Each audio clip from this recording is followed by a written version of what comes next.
Assalamualaikum second year biology students. I hope all of you are doing fine. Welcome to lecture number 10 of our chapter 16, and our today's topics are energy for muscle contraction and arrangement of skeletal muscles for movement. अब हम बात कर लेते हैं कि muscles को activity के लिए या कॉन्ट्रैक्शन के लिए एनर्जी कहाँ से अवेलेबल होती है।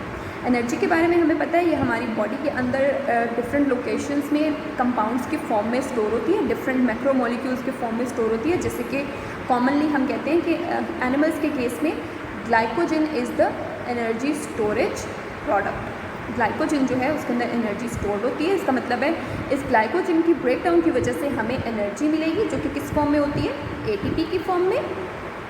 लेकिन ये एटीपी हमें इस ग्लाइकोजन से दो तरीक़ों से मिल सकती है। एक हमारे पास आता है एरोबिक पाथवे, एरोबिक तरीका, और दूसरा हमारे पास होता है एनएरोबिक, जो कि इफ़ यू रिकॉल, या आप पहले टर्म्स पढ़ चुके हुए हैं।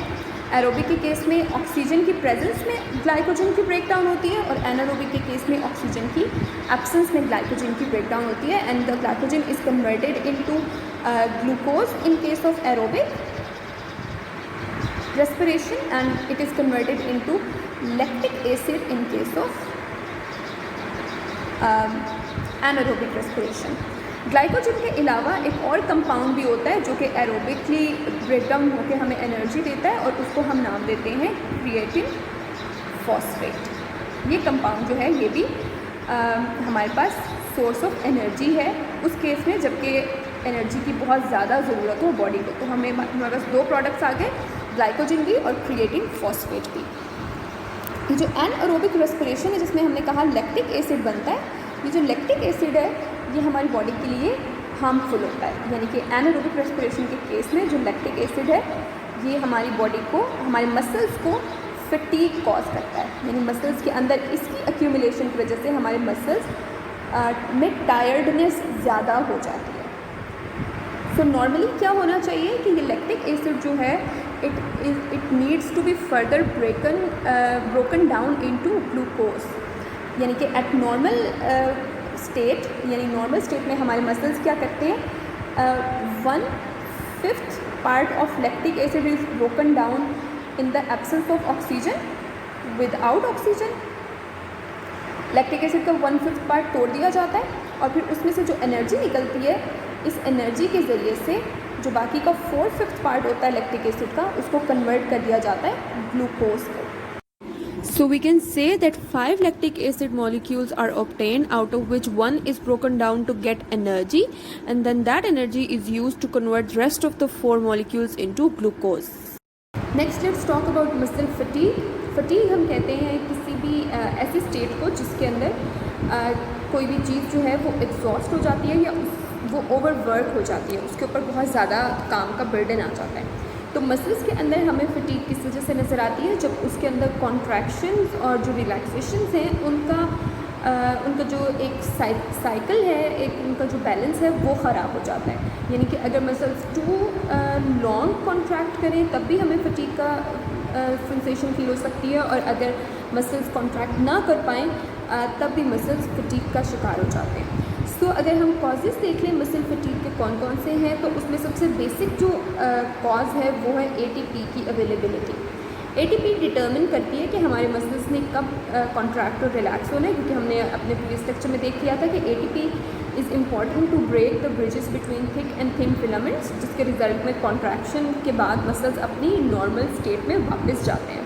सो अगर एटीपी नहीं होगी, हमने तब भी जिक्र किया था, तो क्या होगा, हमारे मसल्स जो है वो कॉन्ट्रैक्टेड फॉर्म में रहेंगे या उनके अंदर कॉन्टीन्यूस कॉन्ट्रैक्शन की स्टेट में वो रहेंगे, और इस तरह से उनकी यानी उनका जो वर्क है, वर्क लोड जो है वो ज़्यादा हो जाएगा, और हम लोगों को फटीग का सामना करना पड़ेगा। ये मसल्स जो है वो टायर्ड हो जाएंगे। इसके अलावा जो कॉजेज़ हैं मसल फटीग के, फर्स्ट ऑफ ऑल तो हमारे पास है डेफिशिएंसी ऑफ एटीपी। उसके बाद जो एक और कॉज मसल फटीग का हो सकता है उसमें है एक्यूमुलेशन ऑफ लैक्टिक एसिड। हमने कहा जब ऑक्सीजन की कमी होती है हमारी बॉडी में, यानी एनारोबिक जब रेस्पिरेशन होनी होती है, तो लैक्टिक एसिड में ब्रेकडाउन होता है हमारी ग्लूकोज का या हमारा जो एनर्जी प्रोडक्ट है। तो लैक्टिक एसिड जो है इसकी एक्यूमुलेशन हमारी बॉडी के लिए ख़तरनाक हो सकती है, या वो हमारे मसल्स को टायर्ड कर सकती है, उसके पीछे रीज़न ये होती है कि लैक्टिक एसिड मसल्स की पीएच को ड्रॉप कर देता है। मसल्स की पीएच जब ड्रॉप होती है तो उसका जो नॉर्मल एक एटमॉस्फेयर है वो चेंज हो गया, इस वजह से उनकी जो वर्किंग है वो इम्पैक्ट हो जाती है, जिसको हम मसल फटीग कहते हैं। इसके अलावा थर्ड रीज़न अगर हम देखें वो कौन सी है मसल फटीग के पीछे, तो वो आती है आयोनिक इम्बैलेंस की। आयोनिक इम्बैलेंस का मतलब हो गया कि सर्टन आयंस की कंसंट्रेशन जो है वो एबनॉर्मल हो जाएगी हमारे बॉडी के अंदर, जिसके अंदर एक एग्जांपल हमारे पास कैल्शियम आयंस की है। अगर हमारे पास कैल्शियम आयंस ना हो या उनका इम्बैलेंस हो जाए तो हमारे मसल्स के ऊपर उनका बहुत बुरा इफेक्ट पड़ेगा, और इस वजह से मसल्स जो है वो हम कहते हैं कि वो फटीग की स्टेट में चले गए हैं, ये मसल्स टायर्ड हो गए हैं, जिसकी वजह से पेनफुल सेंसेशन हमें फील होती है अपने मसल्स के अंदर। In this side box you are told the effect of exercise on muscles, यानी एक्सरसाइज से हमारे मसल्स के अंदर क्या क्या चेंजेस आ सकते हैं। उसमें फर्स्ट ऑफ ऑल जो सबसे अपेरेंट चीज़ है वो तो ये है कि मसल का साइज़ इंक्रीज़ हो जाता है एंड अल्टीमेटली उसके अंदर स्ट्रेंथ ज़्यादा आ जाती है, यानी साइज़ भी बड़ा हो जाएगा और उसमें स्ट्रेंथ ज़्यादा होगी तो मसल्स बहुत जल्दी टायर्ड नहीं होंगे या फटीग रेजिस्टेंट हो जाएंगे। सेकेंड चेंज जो मसल्स के अंदर एरोबिक एक्टिविटी की वजह से आता है वो है कैपिलरीज़ का नंबर इंक्रीज़ हो जाता है। सेकंड में आपके पास कैपिलरीज़ का नंबर इंक्रीज़ हो जाता है एंड ऑल्सो माइटोकॉन्ड्रिया का नंबर इंक्रीज़ होता है। थर्ड चेंज जो है वो माइटोकॉन्ड्रिया का नंबर है। माइटोकॉन्ड्रिया के बारे में हमें पता है this is the powerhouse of cell, so जितना ज़्यादा माइटोकॉन्ड्रिया का नंबर होगा उतनी ज़्यादा हमारे पास एनर्जी एक्यूमुलेट हो जाएगी। जैसे कि मायोग्लोबिन हमारे पास एक ऐसा प्रोडक्ट है जो कि एनर्जी स्टोर करने के लिए होता है, तो इन चेंजेस की वजह से हमारे जो मसल्स हैं उनके अंदर एनर्जी की अवेलेबिलिटी ज़्यादा हो जाएगी और इस वजह से वो ज़्यादा देर के लिए एक्टिव रह सकते हैं। लेकिन अगर फॉर सम रीज़न मसल्स को प्रॉपर एक्सरसाइज ना करवाई जाए या मसल्स प्रॉपरली अपने एक्शंस परफॉर्म ना करें, उनके अंदर एक्टिविटी ना की जाए, तो उसकी वजह से हमारे जो मसल के सेल्स हैं वो इमोबिलाइज हो सकते हैं, यानी कि वो उनके अंदर एक्टिव रहने की जो एबिलिटी है वो ख़त्म हो सकती है and also ultimately sometimes it can lead to the death of cells. Muscle cells जो हैं वो उनकी डेथ भी हो सकती है। It's a condition we call atrophy, और इस तरह से हमारे मसल्स जो हैं उनकी वर्किंग स्टॉप हो सकती है। आगे आपको हमारे मसल्स की मूवमेंट के अंदर कुछ इरेगुलरिटीज़ या एबनॉर्मेलिटीज़ के बारे में बताया जा रहा है, जिसमें से एक हमारे पास है टेटनी और दूसरी है क्रैम्प। टेटनी एक ऐसी डिजीज़ है जो कि लो कैल्शियम लेवल की वजह से होती है। कैल्शियम की इंपॉर्टेंस का हमें अंदाज़ा हो चुका है कि वो कितनी इंपॉर्टेंट है। कैल्शियम की कमी की वजह से हमारे जो न्यूरॉन्स हैं उनकी एक्साइटेशन ज़्यादा हो जाती है, यानी उनके अंदर जो इलेक्ट्रिक इम्पल्सेस मूव कर रही हैं वो बहुत तेज़ हो जाती हैं, और इस वजह से हमारे मसल्स के जो न्यूरॉन्स होते हैं उनकी सेंसेशन या उनकी वर्किंग इफेक्ट हो जाती है। और जब ऐसा होता है तो उसके रिज़ल्ट में हमें अपनी बॉडी में क्या चेंजेस होते हुए नज़र आते हैं। हमारे मसल्स जो हैं वो ट्विच करते हैं या कन्वल्स करते हैं। ये ऐसी मूवमेंट्स होती हैं कि जिसके अंदर हमारे मसल्स के अंदर इरेगुलर कॉन्ट्रैक्शन और रिलैक्सेशन होना शुरू हो जाती है। और अगर इस इरेगुलरिटी को कंट्रोल ना किया जाए या ट्रीट ना किया जाए तो ये स्पैम्स पहुंच सकते हैं हमारे विंड पाइप यानी लेरिंग्स तक। स्पैम्स हम कहते हैं इरेगुलर कॉन्ट्रैक्शन एंड रिलैक्सेशन का जो मूवमेंट है उसको, और जब हमारे विंड पाइप के अंदर इरेगुलर मूवमेंट होगी यानी वो बंद हो जाएगा इरेगुलरली, तो हमें respiratory paralysis and ultimately death तक फेस करनी पड़ सकती है। ऑन दी अदर हैंड हमारे पास क्रैम्प्स की कंडीशन है, ये हमें नज़र आती है इन अ सर्टेन मसल, यानी स्पेसिफिक टाइप के मसल्स में हमें ये कंडीशन नज़र आती है। ये भी टेक्निक कॉन्ट्रैक्शन है लेकिन ये महदूद होती है कुछ स्पेसिफिक मसल्स तक, वो वाले मसल्स जो कि ज़्यादातर इस्तेमाल हमारे बॉडी एक्टिवली यूज़ कर रही होती है, जिसमें थाई या हिप मसल्स हैं, ये बहुत ज़्यादा एक्सरसाइज वगैरह के केस में। और इस केस में क्या होता है, हमारे मसल्स जो हैं वो टॉट या पेनफुल हो जाते हैं, ये वो अपनी जगह पे स्टिफ हो जाते हैं, बहुत हार्ड हो जाते हैं, जो कि बहुत पेनफुल हमारे लिए सेंसेशन होती है। इसके अलावा क्रैम्प्स की वजह से क्या क्या हमारी बॉडी में चेंजेस आ सकते हैं, ब्लड शुगर लेवल जो है वो ड्रॉप कर जाता है, इलेक्ट्रोलाइट्स जो हमारे यानी इलेक्ट्रिक करंट जनरेटिंग जो सब्सटेंस हैं उनकी कमी हो जाती है। इसके अलावा डिहाइड्रेशन हो सकती है, हमारे स्पाइनल कॉर्ड पर इफेक्ट हो सकता है और हमारे न्यूरॉन्स के ऊपर भी इफेक्ट हो सकता है। तो इसका मतलब है कि क्रैम्प्स जो हैं अगर उनको भी प्रॉपर्ली चेक ना किया जाए तो वो भी हमारे लिए हार्मफुल हो सकते हैं। अभी हमने टेक्निक का जिक्र किया, टेक्निक की जैसी ही एक और टर्म यहाँ पे आपको बताई जा रही है टेटनस की। टेटनस और टेटनी में कुछ स्लाइड बेसिक डिफरेंस है। और वो ये है कि टेटनी हमने कहा लो कैल्शियम लेवल की वजह से है, जबकि टेटनस जो डिजीज़ है इट इज़ बैक्टीरियल इन्फेक्शन है, जिसके पीछे बैक्टीरिया जो काम कर रहा है वो है क्लोस्ट्रीडियम टेटनी। यानी कि टेटनस हमारे पास एक बैक्टीरियल इन्फेक्शन है हमारे मसल्स का which is caused by clostridium tetani. और इस केस में हमें अपनी बॉडी में क्या चेंज नज़र आता है कि हमें जिस कंडीशन को हम नाम देते हैं लॉक जॉ का, इसमें क्या होता है हमारे जो जॉ और नेक के मसल्स हैं वो अपनी जगह पे स्टिफ हो जाते हैं या हार्ड हो जाते हैं बहुत ज़्यादा, और वो जब अपनी जगह पे फिक्स हो जाते हैं तो हम इसे कहते हैं दिस इज़ लॉक जॉ। और वंस अगेन ये कंडीशन जो है ये हमारे डिफरेंट अदर मसल्स को अफेक्ट करते हुए हमें रेस्पिरेटरी फेलियर तक लेकर जा सकती है। So this is the basic difference between tetani and tetanus which is very important, so you must remember them very carefully.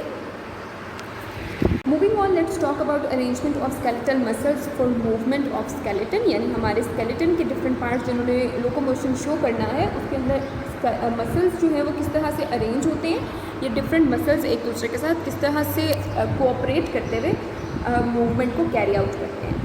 तो इसको देखने के लिए हम सबसे पहले देख लेते हैं कि एक स्केलेटल मसल जिसने मूवमेंट शो करनी है उसके पार्ट्स कौन कौन से हैं। उसके 3 बेसिक पार्ट्स होते हैं। फर्स्ट ऑफ ऑल हमारे पास है ओरिजिन, या मसल का वो पार्ट जो कि इमूवेबल होता है या फिक्स्ड होता है अपनी जगह पर, वो ऐसी बोन के साथ अटैच होता है जो कि इमूवेबल होती है।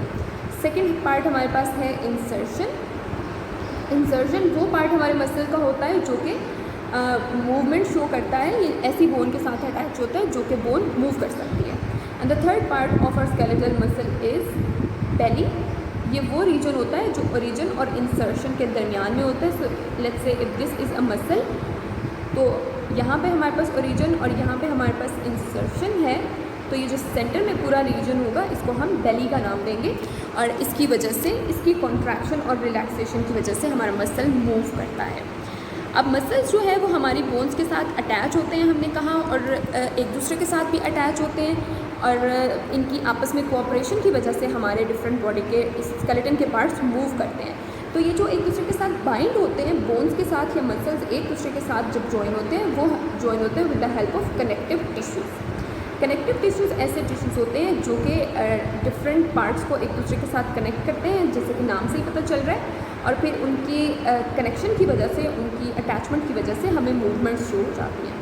कनेक्टिव टिश्यूज़ जो फाइब्रल्स हैं उनके हमारे पास 2 काइंड्स या 2 टाइप्स आती हैं हमारे पास। एक हमारे पास हैं लिगामेंट्स और दूसरे हमारे पास हैं टेंडन्स। इनका जिक्र हमने पिछले लेक्चर्स में भी कर लिया था एक दफ़ा, हम एक बार फिर से इनको देख लेते हैं। लिगामेंट्स वो कनेक्टिव टिश्यूज़ होते हैं जो एक बोन को दूसरी बोन के साथ अटैच करते हैं, और ये इनके अंदर इलास्टिसिटी ज़्यादा होती है, यानी कि इनके हमारे पास 2 कैरेक्टर्स आ गए। एक कैरेक्टर है लिगामेंट्स का कि ये बोन से बोन को अटैच करते हैं और ये स्लाइटली इलास्टिक है। दूसरी हमारे पास टाइप आ जाती है कनेक्टिव टिश्यू की टेंडन्स, जो मसल्स को बोन के साथ अटैच करते हैं और इनके अंदर इलास्टिसिटी नहीं होती। अब हम बात करते हैं मूवमेंट ऑफ बोन्स की। हमें ये पता चल गया कि कौन कौन से मसल्स बोन्स के साथ अटैच होंगे और वो काम किस तरह से करेंगे।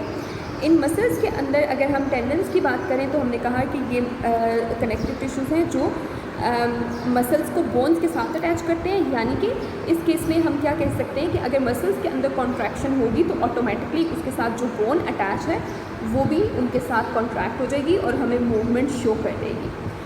टोटल अगर नंबर को हम देखें अपनी बॉडी में तो हमारे पास total number muscles skeletal muscles का है 650, जिसके अंदर ज़्यादातर जो है वो पेयर्स की फॉर्म में होते हैं, यानी कि 2-2 मसल्स एक काम को इकट्ठे मिलकर कर रहे होते हैं, और इस रिलेशनशिप को हम नाम देते हैं एंटागोनिज्म का। आपने अपनी पिछली क्लासेस में इसके बारे में सुना है। एंटागोनिज्म वो मैकेनिज़्म होता है जिसके अंदर 2 चीज़ें जो काम कर रही होती हैं, या इस केस में हम 2 मसल्स की बात कर रहे हैं, 2 मसल्स जो काम कर रहे होते हैं वो एक दूसरे के ऑपोजिट काम करते हैं या अगेंस्ट काम करते हैं। यानी कि इसकी डेफिनेशन आप ऐसे लिखेंगे, the relationship in which 2 muscles work against each other by contraction, यानी एक कॉन्ट्रैक्ट होगा तो दूसरा रिलैक्स होगा। This relationship is called antagonism. और इसकी अगर हम एग्जाम्पल के साथ इसको एलाबोरेट कर लें तो हमारे पास बेस्ट एग्जाम्पल आ जाती है बाइसेप्स एंड ट्राइसेप्स मसल्स की, जिसको हम पिछली क्लासेस से भी पढ़ते हुए आ रहे हैं, क्योंकि बेस्ट हमें जो ये मैकेनिज़्म शो होता है वो बाइसेप्स और ट्राइसेप्स के आपस में फंक्शनिंग की वजह से होता है। बाइसेप्स और ट्राइसेप्स जो है ये हमारे किस जॉइंट पर मौजूद हैं? एल्बो जॉइंट के अंदर ये प्रेजेंट होते हैं। बाइसेप्स हमारे एल्बो जॉइंट के अपर जो बोन है ह्यूमरस जो है उसकी अपर साइड पर होते हैं, और जो ट्राइसेप्स हैं वो लोअर साइड पर हमें नज़र आते हैं। बाइसेप्स जब कॉन्ट्रैक्ट होते हैं, बाइसेप्स की कॉन्ट्रैक्शन की वजह से हमारा एल्बो जॉइंट या हमारा एल्बो जो है वो बेंड होता है या वो ऊपर की तरफ मूव करता है, और ट्राइसेप्स की कॉन्ट्रैक्शन की वजह से हमारा एल्बो स्ट्रेट हो जाता है। अब अगर हम इसकी थोड़ी सी इंटरनल स्ट्रक्चर्स की बात कर लें तो हमारे पास एक्चुअली जो बाइसेप मसल है यानी ऊपर वाला जो पार्ट का मसल है उसके 2-3 हिस्से होते हैं। इसको हम नाम दूसरा बाइसेप्स ब्रैकाई का भी नाम देते हैं। सो इफ़ वी से बाइसेप ब्रैकाई, इसका मतलब ये है कि हम बाइसेप मसल की बात कर रहे हैं। इसके ओरिजिन जो होता है, जहाँ से ये ओरिजिनेट हो रहा होता है, इसके 2 हेड्स होते हैं जो कि अटैच्ड होते हैं स्कैपुला के साथ। स्कैपुला हमने कहा था शोल्डर बोन होती है। सो हम क्या कह सकते हैं कि हमारे जो बाइसेप मसल्स हैं उनकी ओरिजिनेशन या उनकी बिगिनिंग कहाँ से हो रही है? स्कैपुला के साथ। वहाँ से ये ओरिजिनेट हो रहे हैं और इनके 2 हेड्स हमें नज़र आते हैं स्कैपुला के साथ अटैच हुए हुए। उसके बाद इसके जो पूरा बाइसेप मसल है उसके 2 पार्ट्स हमें नज़र आते हैं अगर हम उसके स्ट्रक्चर को देखें। यानी ओरिजिन 2 हेड्स के साथ हो रहा है और फिर नीचे इसके 2 मज़ीद मसल्स के अंदर इसकी डिवीजन हो रही है। इन 2 मसल्स को हम नाम देते हैं ब्रैकियालिस और ब्रैकियोरेडियलिस। ब्रैकियालिस मसल का वो वाला हिस्सा होता है जो कि अल्ना के साथ अटैच्ड होता है। यानी हमारे जो अब 4 आर्म्स में हमें पता है रेडियस और अल्ना बोन्स होती हैं, तो बाइसेप मसल का वो पार्ट जो अल्ना के साथ अटैच होता है उसको हम ब्रैकियालिस कहते हैं, और इसका वो पार्ट जो रेडियस के साथ अटैच होता है उसको हम ब्रैकियोरेडियलिस कहते हैं। और फिर इन सब की इकट्ठी मूवमेंट से यानी बाइसेप्स के जो हेड्स वाला रीजन है वो भी और ब्रैकियालिस और ब्रैकियोरेडियलिस, इन सब की इकट्ठी मूवमेंट की वजह से हमें बाइसेप की मूवमेंट नज़र आती है। This diagram you can clearly see the structure of biceps, या उसके जो डिफरेंट पार्ट्स हैं वो आपको नज़र आ रहे हैं। हमने कहा बाइसेप जो ब्रैकियाए हैं उसके 2 हेड्स हैं जो कि स्कैपुला की बोन के साथ अटैच्ड है। एक हेड ये आपको नज़र आ रहा है और दूसरा ये है जो यहाँ पे जाके ये स्कैपुला जो शोल्डर बोन है उसके साथ अटैच्ड है। उसके बाद ये 2 हेड्स का जो मसल, ये 2 हेड्स के आगे एक्सटेंड होते हुए जो पूरा मसल का पार्ट बन रहा है उसमें अपर और लोअर रीजन है। जो एक पार्ट उसका है ब्रैकियालिस और दूसरा पार्ट ब्रैकियोरेडियलिस। यहाँ पे आपको ब्रैकियालिस नज़र आ रहा है। इसके बिल्कुल साथ ही बैक साइड पर ब्रैकियोरेडियलिस भी होगा, और इन दोनों का काम हमें पता चल गया कि ये अल्ना के साथ अटैच होता है और ब्रैकियोरेडियलिस रेडियस के साथ अटैच होता है। जब इनके अंदर पुल होता है यानी ये कॉन्ट्रैक्ट होते हैं तो ये जो रेडियस और अल्ना है उनको अपने साथ खींचते हुए ऊपर की तरफ ले जाते हैं, और इस तरह से हमारा एल्बो जॉइंट जो है वो बेंड हो जाता है। और फिर उसी तरह से ट्राइसेप्स जो है वो इस मूवमेंट को रिवर्स कर देंगे, यानी कि इनको वापस अपनी पोजीशन की तरफ जब लेकर आएंगे रेडियस और अल्ना को, तो हमारा आर्म स्ट्रेटन हो जाएगा। This is the arrangement of muscles which allows the movement of bone in our skeleton. Here you can see I have accumulated once again some important questions from your topics.